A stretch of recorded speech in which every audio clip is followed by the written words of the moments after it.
Estas son las 5 noticias más importantes de hoy, 6 de noviembre. 250.000 de venezolanos perderán desde la medianoche de este viernes la protección otorgada por el periodo de gracia de estatus de protección temporal, en sus siglas el TPS, por decisión de Donald Trump y fallo de la Corte Suprema.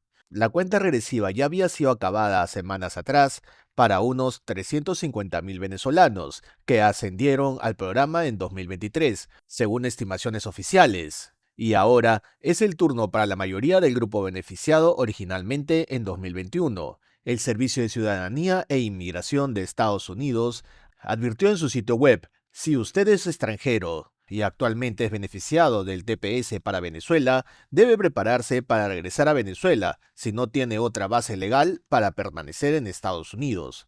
Según concluyó el Departamento de Seguridad Nacional, las condiciones actuales en Venezuela ya no justifican la continuidad del TPS. Tras una revisión interna y consulta con otras agencias federales, se determinó que esa nación no cumple con los requisitos para mantener la designación.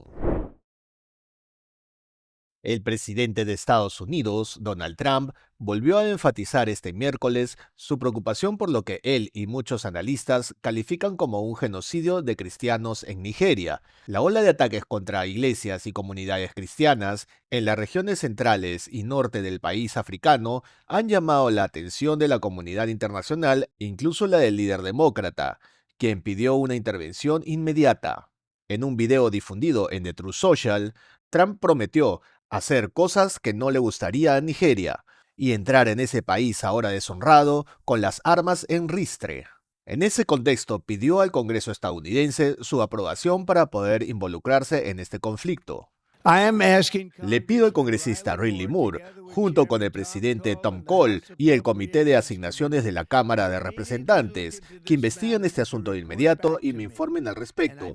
Y lo digo en serio, de inmediato. Estados Unidos no puede permanecer impasible mientras se cometen tales atrocidades en Nigeria y en muchos otros países. No es solo en Nigeria, es en todas partes.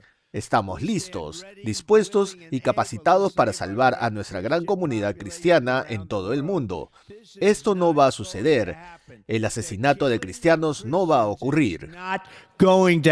De acuerdo con Open Doors y otras ONG citadas por Newsweek, desde el 2009 al menos 19.100 iglesias fueron atacadas, destruidas o cerradas por la fuerza destruidas o cerradas por las fuerzas en los estados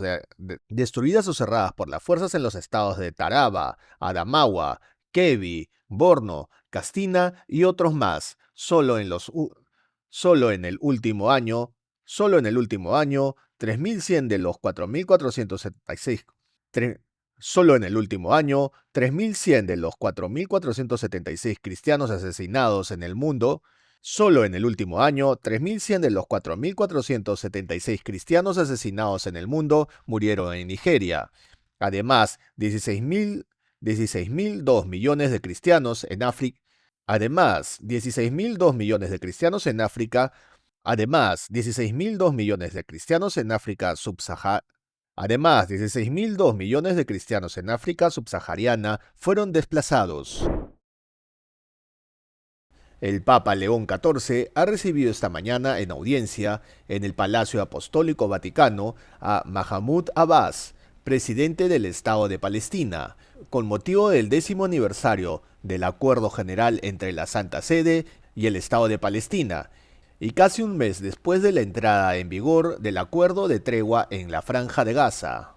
La Santa Sede aseguró en un comunicado que durante su cordial conversación se destacó la urgente necesidad de brindar asistencia a la población civil en Gaza y de poner fin al conflicto, buscando la perspectiva de una solución de dos estados. Este es un primer acuerdo, aunque ambos mantuvieron una conversación telefónica en julio, durante la que dialogaron sobre los recientes acontecimientos en conflicto en la Franja de Gaza y la violencia en Cisjordania.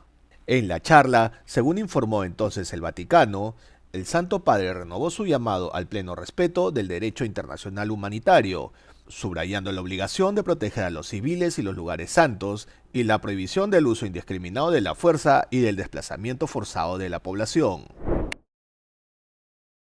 El gobierno de Estados Unidos anunció el miércoles que solicitará a las aerolíneas que empiecen a cancelar vuelos a partir de este viernes para reducir la presión sobre el control aéreo, un sector con alto nivel de ausentismo debido al cierre del gobierno. Esta decisión responde a que Estados Unidos entró en su día 36 de cierre gubernamental, el más largo de la historia debido a la falta de acuerdo entre republicanos y demócratas en el Congreso para aprobar un nuevo presupuesto. Preveo que habrá más interrupciones, habrá más frustración. Estamos trabajando con las aerolíneas, ellas trabajarán con los pasajeros.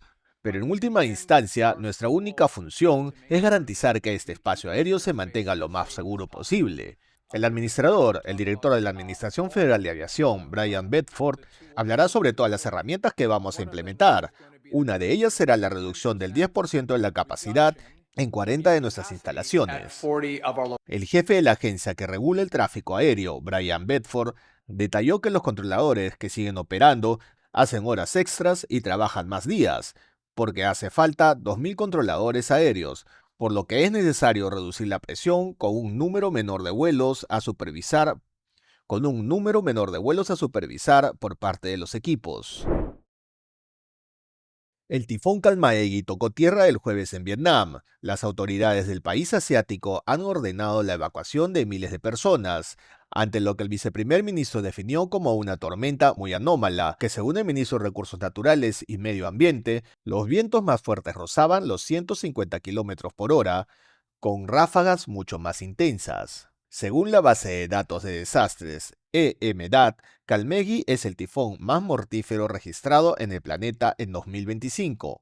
En los últimos días causó inundaciones devastadoras en el centro de Filipinas, que dejaron más de 140 muertos y un centenar de desaparecidos. El presidente filipino, Ferdinand Marcos, declaró el estado de calamidad nacional, que autoriza al gobierno a liberar fondos para ayuda humanitaria e imponer límites a los precios de los productos de primera necesidad.